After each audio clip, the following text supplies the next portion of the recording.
Hi, this is Steve Clifford. I'm on the spot today with IDC's John Santagate. Where is the state of robotics going next? Yeah, so we're at an interesting time relative to robotics. This past year, it was reported that over 200,000 industrial robots were shipped across the globe.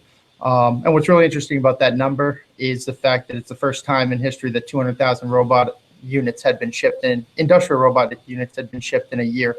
And so I think we're at a point in time where the technology that supports robotics, the physical robots themselves and the technology there, as well as other factors, including sensor technology, mobility, Internet of Things, are all coming together to sort of present this opportunity for a reintroduction and then reemergence of interest in robotics across the manufacturing supply chain.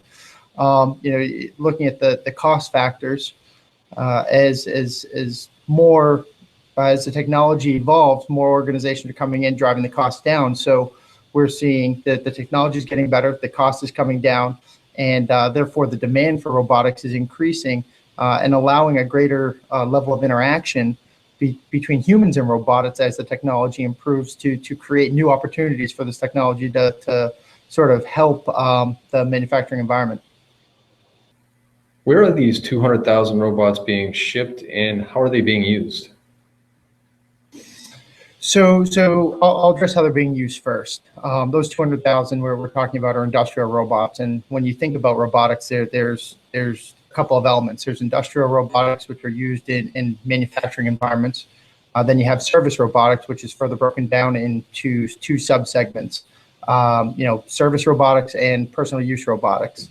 So that 200,000 we were talking about is more in the industrial applications, and the vast majority of them are going into automotive manufacturing environments. The second largest industry that's leveraging robotic technology is electronics manufacturing.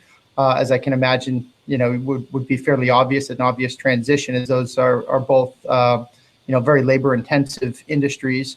And so robotics is offering the opportunity to improve productivity and sort of level set the cost structure in those organizations. Geographically, we're seeing robotics shipped to the Americas, to the United States. South Korea is a big user of robotics, and China and Germany and Japan are five of the top markets for robotics that are leveraging those. And again, if you think about the amount of manufacturing and the sort of labor cost in those markets, that would tend to make sense. John, thank you very much for your time today, and I look forward to catching up with you soon on the current industry state of robotics.